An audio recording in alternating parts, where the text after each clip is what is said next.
Hello everyone, and welcome to our first week on this channel where our topic is on dead languages.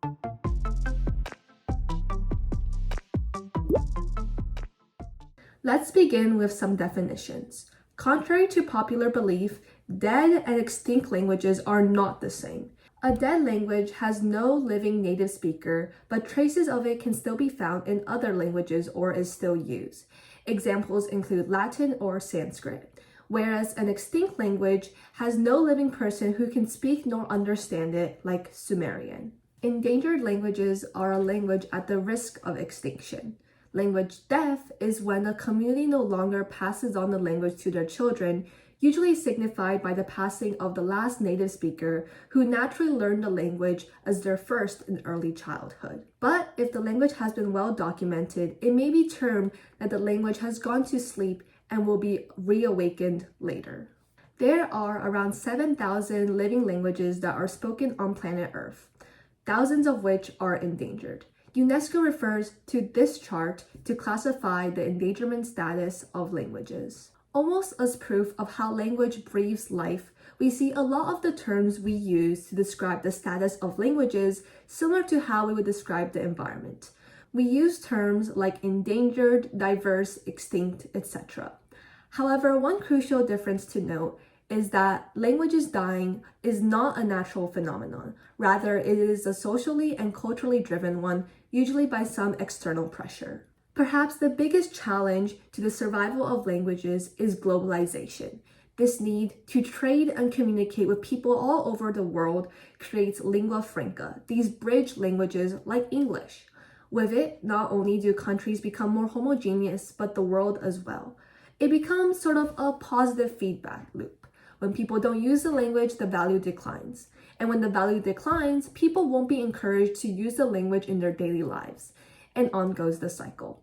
There are 4 kinds of language deaths. The first is top to bottom language death, where once the language is in contact with a higher, more prestigious language, the former will be dropped. This is the case for many languages that have been suppressed by colonial powers. Bottom to top is not quite the opposite. Instead, it is when a native language continues to exist solely in formalities, being used for special occasions, such as Hebrew thousands of years ago, which we will explore in a few minutes. We also have sudden language deaths, or when an overwhelming majority die out because of a disaster like an epidemic. Finally, we have a radical language death, which is a result of fear of violence or political repression.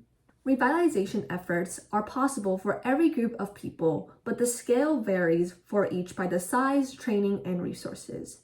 Many endangered languages are unwritten, and as most fluent speakers are part of the elderly population, language revitalization work is really a race against time. The most common logic for language revitalization efforts is that it keeps culture and identity alive. But why is that so important?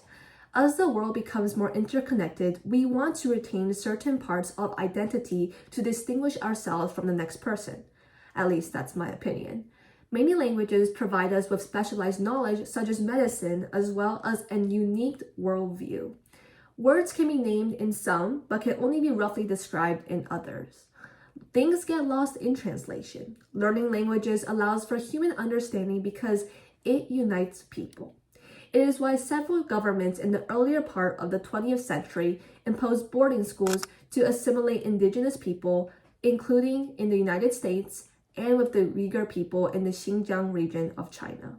Language revitalization connects to a people's history, and bilingualism itself is an enhancer of cognitive abilities. Yet, backlash seems to be consistent, whether it is from within the community or outside of it. Many worry about keeping up with the socio-economic scene outside, in addition to language policing by the elderly of the tribe. And of course, revitalizing the language will mean having to face the history, no matter how difficult that may be. This may have associations with politically and culturally sensitive topics.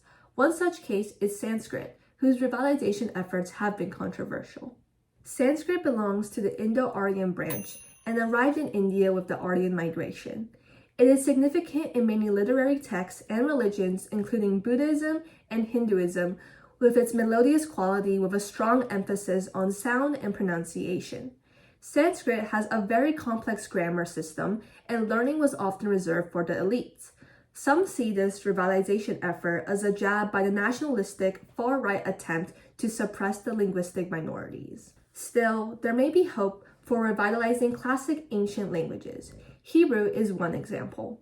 Spoken biblical Hebrew began to die out in 70 CE after the Romans destroyed the second Jewish temple in Jerusalem. For the next 100 years, they would constantly be suppressed by the Romans. As the Jewish people began to move out of the Middle East, they adopted local languages or dialects like Yiddish. As a proponent of the Zionist movement, Eliezer ben Yehuda thought Jews needed their own land and language to be united around the world. He created the first Hebrew dictionary, inventing about 150 words as he went on, and founded the Council of Language, now known as the Academy of the Hebrew Language, which still works to come up with evolving and contemporary words. Israel is now an officially Hebrew-speaking state where its people can understand old, ancient texts. I believe that as citizens of the world, we have a responsibility to champion a world of language inclusivity as best as we can. Language revitalization efforts are present in almost every continent. More prominent projects have produced their own TV network like the Inuits in Canada or integrated language on the bus as with the Ainu in Japan. Digitalizing the language has created the intersection of modern ingenuity and the rich cultural past. As Harrison and Anderson concluded in The Linguist, children don't have to give up one language to speak another one. I'll read every comment and suggestion down below. I'll also link my citations and some more resources for anyone who is interested in this topic. But for now, that's the end of the video, and I'll see you guys next week. Bye!